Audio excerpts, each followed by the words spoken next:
So this, ladies and gentlemen, is the car that makes the sport limousine contradiction a reality. Because this car is not heavy. In fact, I would say it weighs less than some modern hot hatches. And this car does not have a large turning circle. I would say the turning circle of this car is less than that of a 3 Series. And this car is not that massive. In fact, it's smaller than the latest M5, a sporty car. What is this contradiction? This is the G11 BMW 740i.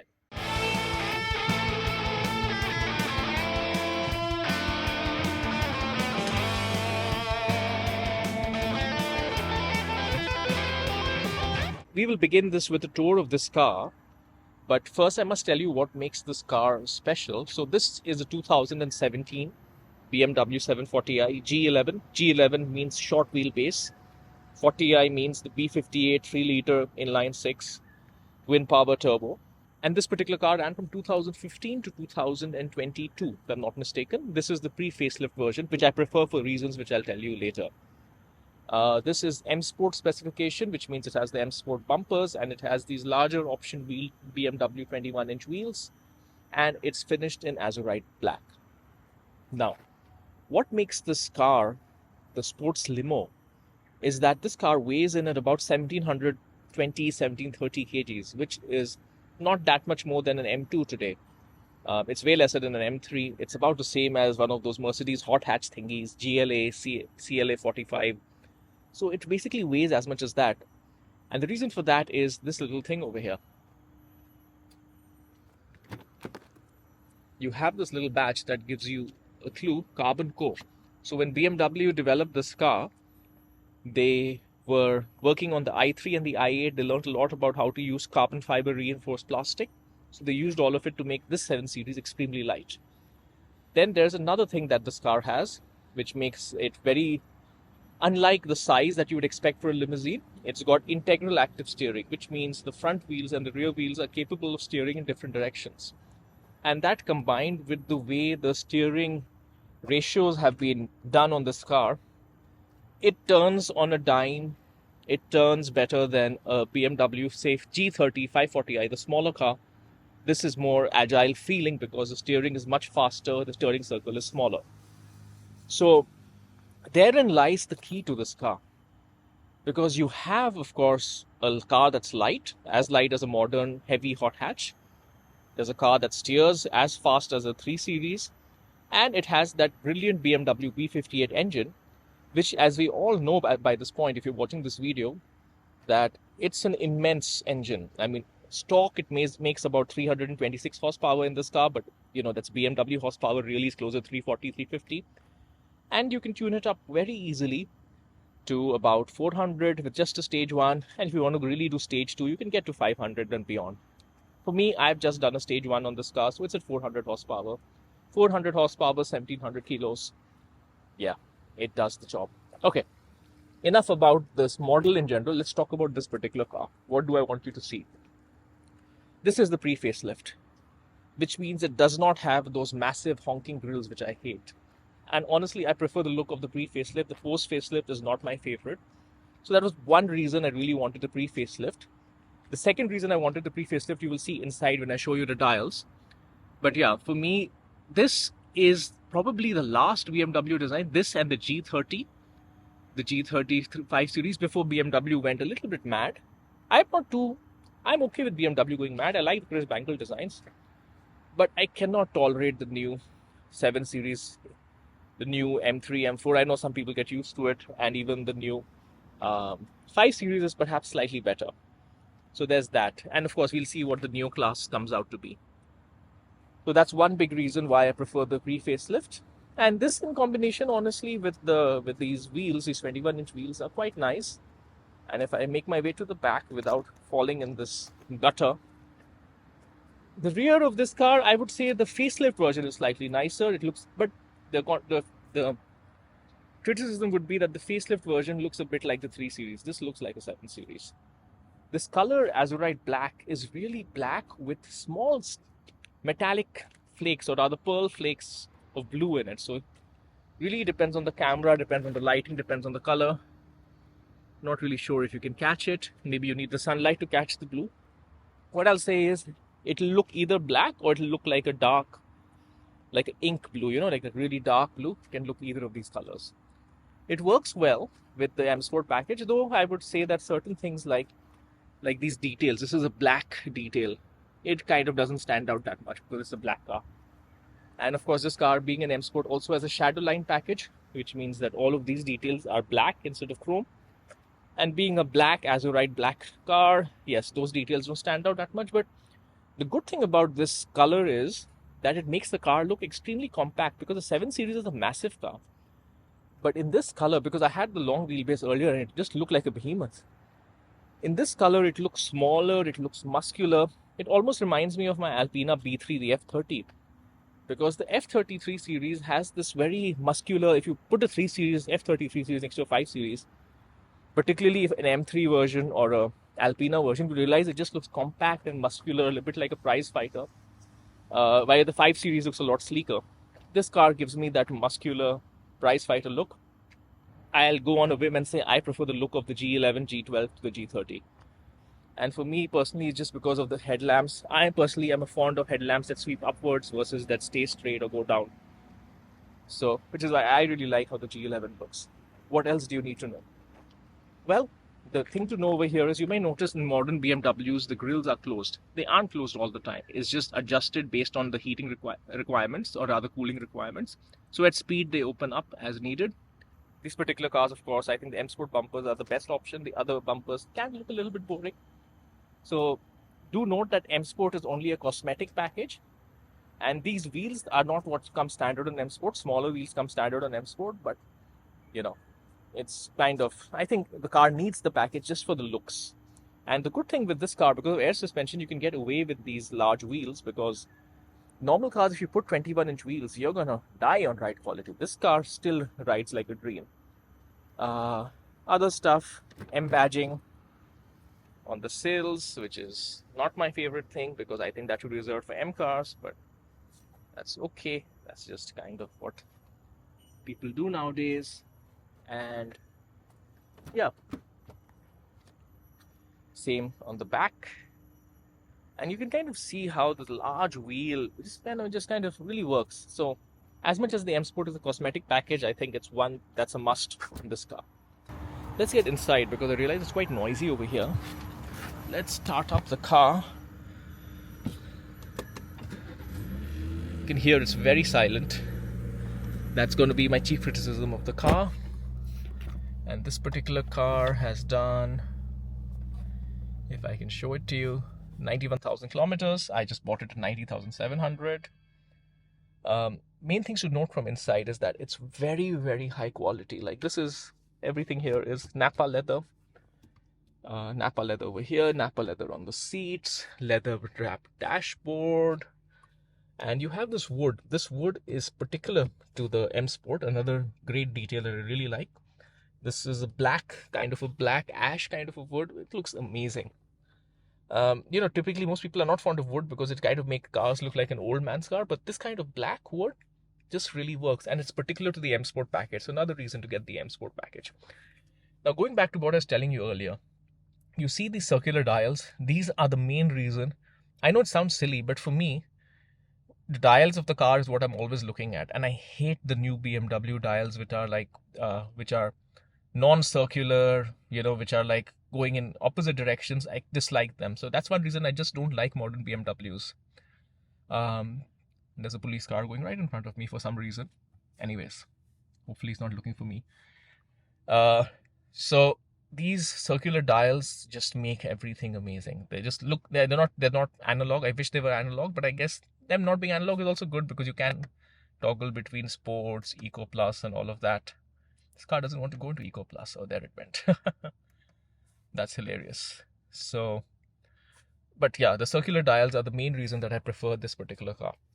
That is the reason I would not get the facelift. I could live with the headlamps, but I could not live with the non-circular dials. That's one main reason. Yeah, it has a lot of technology inside. So, you've got the whole gamut of functions. If you look at the controls, typically in a normal car, you'll have the window controls, but here you have sunshade controls. Let's see if I can just show you better. Sunshade controls, you've got You go further down, you've got of course the memory settings, but you can do it for the second passenger, as in the passenger if you want, the front passenger. You have massage settings, so you've got a lot of extra things going on. Even when you look at over here, look at all the stuff that you have going on. You've got cooled seats, heated seats. You've got perfume, which I think is running low, but you can put a little bit of it. So, and the other thing is, look at these buttons and look at how everything is just made of, nothing is plastic here.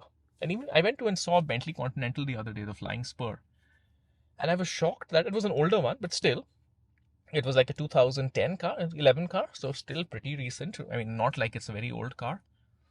Wow, I can smell the perfume now, which is interesting.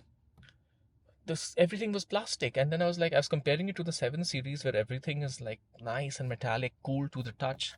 Yeah, I just got used to it. That's why the 5 Series kind of, after I had the 540i, well, I had the 740Li, I was just always missing these metallic details. Small things, but this is what elevates something from business, from economy to business class, honestly. What else? Let's look at all the controls over here. So you've got the usual BMW driving modes. If I can just adjust this gimbal down a little bit. There we go. Sport, comfort, Eco Pro, adaptive. Adaptive is pretty good in this car because it's a Goldilocks mode is what I would say. We'll talk more about the driving of the car in a second. And then you have this parking systems, which are some of the most complex parking systems that has every possible nuance that you would like to know, which I have not personally not even explored everything, but perhaps I will, because I don't really use parking cameras. I'm a little old school that way, but it's good to have it, particularly in large cars. Do I have to say this car doesn't feel large, right? Because of its being only about as big as a current 5 Series only. It's a massive car, but not that big compared to some of the how big cars are getting. Not that wide compared to how wide some cars are getting. And four-wheel steering, this car is a doodle to park it just anywhere. So that's the parking thing. This is another camera button, which I've not actually pressed. Let's press it and see what it does. Okay, I'm pressing it one more time. Okay, this basically shows me the camera, and I guess I can adjust it. Let's see. And by the way, this is a touch screen for those of you who don't know. Okay, add activation points. Okay, there's a lot of stuff you can do. I haven't done all this yet. And then you have this amazing button for the air suspension, that you can raise the air suspension if you need to. Suppose you have, I don't know, maybe you're having flooding, which could happen, by the way, it does happen. And you really need to go through a puddle and you need to raise your car. That's pretty good. You know, if you come from India and you come from Bombay or something, you'll know that maybe it's not a bad feature to have. Okay, so that's the inside on the front of the car. Of course, you have the, if I just raise this, you have the, and now my gimbal is deciding to, okay, you have the, of course, the sunroof. And even these small details, like even the way the interior lights look, it's just, when you, in a 7 Series compared to a 5 or a 3, it's just a different league. What else is, you have the Harman Kardon, which is incredibly good, and the thing that will show you later in the back is that the Harman Kardon also has speakers right behind the rear passengers, so that adds more response. So Harman Kardon, I can see a speaker here, the tweeters or whatever you, not tweeters, but side speakers here, another speaker here, and then you'll see it in the back seat as well. Storage space is good. Let me just go down, show you all the crap that I have. Just, you know, some charging, an inhaler, and yeah, like everything is just so nice. Like once you go in one of these cars, how can you kind of go back to a sports car? That's what I don't understand, because I love sports car, but given where I drive most of the time, and given I can have one car, you know, most of the time I am driving in the city or driving on expressways, I need comfort, I need something nice, yet I need it to drive nicely, and that's why the 740i is just so good. Okay, folks, let's move on to the back seat.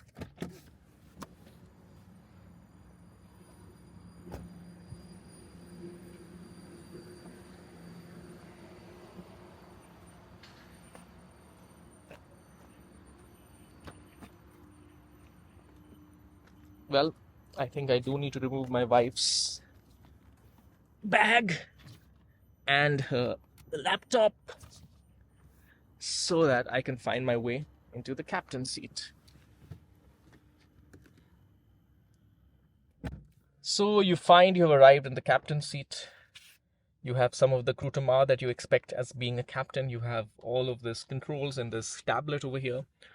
The good thing about this tablet, if I can just move this better, there we go, is that it is remarkably fast. It may be a 9-year-old car, but it's actually not laggy at all. You've got stuff like seat adjustment, where it's just a memory over here. You've got seat massage functions, interior lighting, sun protection, whatever you want. You can check out driving information from here. Because you are the captain, you need to know what's going on. All of this stuff. I mean, it's not out of this world in 2025, but remember that this is a 2017 car that actually came out in 2015. For that period, it's incredible, which is why even though you buy a 9-year-old car today, it's incredibly up to date, let's just say that. You have rear controls for the rear passenger. I didn't have the aircon on because there was nobody sitting at the back, but you can switch it on. You have everything you need over here. Now, this is the interesting thing. You have the blinds again because this is the limo. Now, you'll notice that I don't have too much legroom right now because my wife is all the way back. So that is one disadvantage of the short wheelbase 7 Series. That said, the legroom is adequate and the front passenger is really all the way back. But if you really were annoyed at your front passenger, you have to press this button. This gives you controls to the front passenger and then you just move them forward. And you have the legroom you require again. So that's a great feature. But you have all the controls just like you'd have for a front seat, you have it for a back seat over here. So all the adjusting the backrest, adjusting the bottom, adjusting the lumbar support, everything that you require. It's amazing. The back seats also have this incredible, front seats also, but I'm just noticing it on the back right now. You have this incredible quilting on the, yeah, this looks so amazing. This looks like a Bentley, or maybe not a Rolls Royce, but definitely the Bentley. It looks better than the Bentleys of 10-15 years ago. I'll say that because I genuinely, I love Bentleys, so I genuinely considered trying to get an old Bentley despite all the issues and the very high road tax in Singapore. But I kept going back to the fact that the 7 Series felt more luxurious, frankly, and was way lighter, like 1700 kilos versus 2200 kilos. So, and much, beyond savings in road tax and petrol, is just a lighter car is nicer to drive. So that's the reason why this car is just incredible. The combination of this car, because I did have the 540i, which you can see on my channel. This is a different league to the 540i. So there are pros and cons. Of course, the 540i with the exact same engine is about 100 kilos lighter. So it's not that much lighter, but it is lighter. So it is ultimately a bit faster, slightly. Very slightly. The manifestation of this is that in this car, after the stage 1, in the 540i, I experience wheel spin very easily. In this car, I don't experience wheel spin that easily because it's got a bit more weight, particularly on the back wheels, given that it has all of this rear luxury package. But I way prefer this to the 540i. The 740i short wheelbase with the integral active steering feels more agile than a 540i without four-wheel steering. In fact, the 540i feels very sterile. The steering feel is the big. I've talked about this in previous videos. The steering feel of the 540i is the biggest disadvantage. This is not to say that this car has great steering feel. It is also very light, but it is so fast and it is so accurate. And the speed of the steering makes a difference, right? What makes Ferraris interesting to drive? The steering is incredibly fast.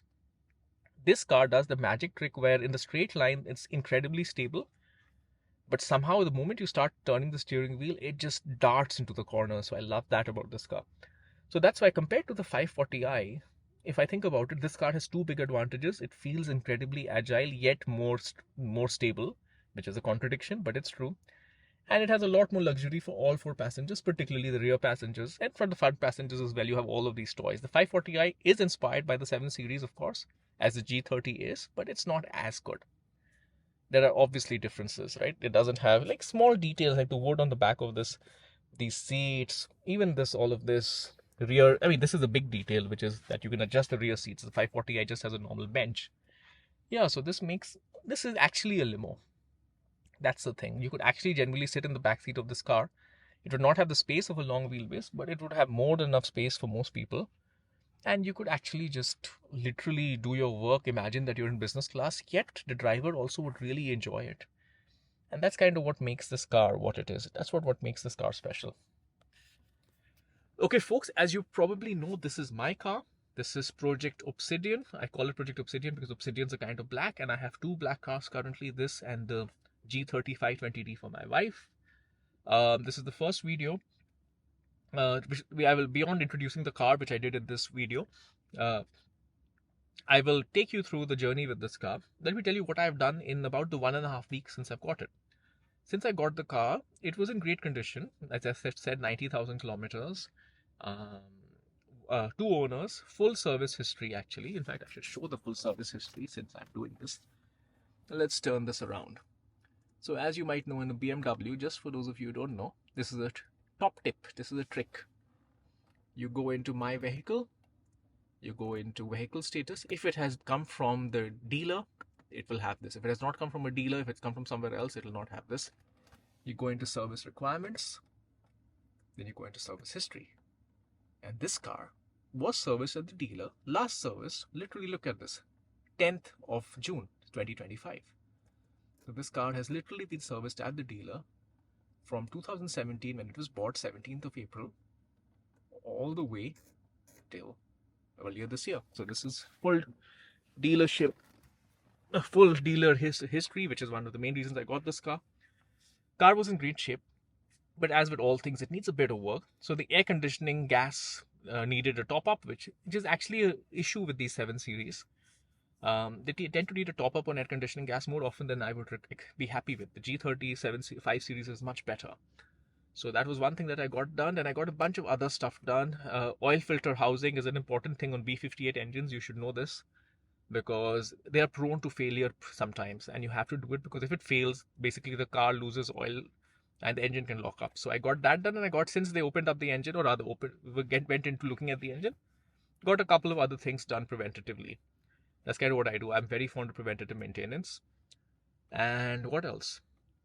And yes, I got, importantly, the stage 1 done. The same thing that I got done on my 540i, I got it done on this car. It's making a little bit less power than the 540i. I don't know, each engine is a little bit different. Maybe the tuning was a little bit different. I don't know. It's the exact same thing. It's making about early 400s horsepower. Frankly, it makes no difference because the cars are super fast anyway. But the reason I do the stage 1 tune is very important.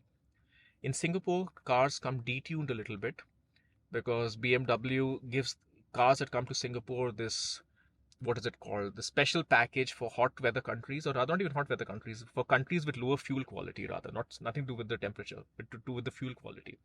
Because it assumes that cars going into Asia are going to suffer from worse fuel quality, which is true for the most part, but it's not true in Singapore because Singapore has some of the best fuel quality. And even Malaysia, which is an oil producing nation, has pretty good fuel quality.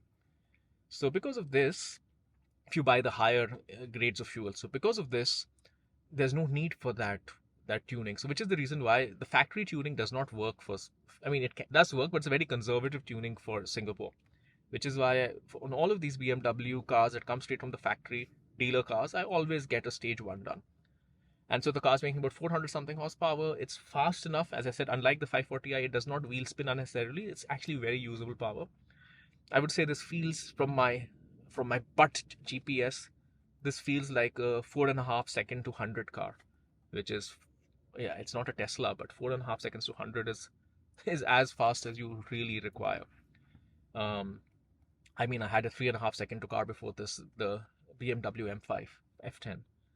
This car is more usable more of the time because it's, the traction, it has no traction limitation at all, and of course it's much more comfortable. So so you can do whatever you want all the time. So anyways, so that's where we are. Those are the 2 things that I did on this car. I am planning to see what else can be done because one of the things, my main criticism of this car is the sound. And I knew about this when I bought this car because I got a 740 Li. It sounds amazing, but you can't hear it because the car has double glazed windows and everything. So, the kind of sound insulation you have in this car from the outside world, nothing, it's a limo. So this is inherently the problem with a sports limousine, that you can't hear the engine. Now, this may sound like a little bit of sacrilege, but I am considering, BMW has active sound design, right? It has this little module that it puts in the boot, which gives you sounds for the car. They introduce it with the F10 M5, they do it on all their cars now. I'm considering getting the active sound design module of the M340i because it has the same engine, the B58 engine, but of course tuned, and especially whether the engine itself or the sounds in the cabin are tuned to be more sporty. So this car has a 740i's active sound design, which is tuned to be for a limousine because it's meant to carry passengers. So I'm thinking, can I swap the active sound design of the 740i for the M340i and then get the M340i's active sound design, which are for the same engine, get that in the cabin. Nobody's done this. I haven't seen it anywhere on the internet. Most people are like, oh no, active sound design, fake sounds coming from the speakers. I look at it very practically. I'm a guitarist. For those of you who don't know, in the guitar world, there is a huge controversy. The controversy or the fight is whether you should get the sounds from an actual amplifier. So you see those big Marshall amplifiers that you see. Should you get your sounds from that, or should you get your sounds from something that simulates the sound of a Marshall amplifier? And those simulators have been getting better and better and better to the point that you cannot tell the difference. So for me, even though I have the real Marshall amplifiers in my music room, I also have the simulators. And because a real amplifier, you need to fire it up, and there's a whole bunch of stuff, you have to take good care of it. I most of the time, if I need something fast, I just use a simulator. Just to say that I understand this entire business of creating sounds a little bit more than I would say the average motorhead, because I am a guitarist and I have no philosophical issues with the sound getting created by the engine or getting created by the speakers or simulators, as long as it's giving me the right experience. And this car, you can still hear the engine, so you still have the reality of it. This is not like the Hyundai i20N where it's completely fake sounds which sound a little bit fake. Here you have the real engine, but you supplement that with the stereo sounds. And I would like to do that with the M340i, which is the loudest version of such setting because I am a more sporty driver. So yeah, there you go. That's the other experiment that I'm planning. All right, folks. I hope this was interesting for you, and I'll see you next time.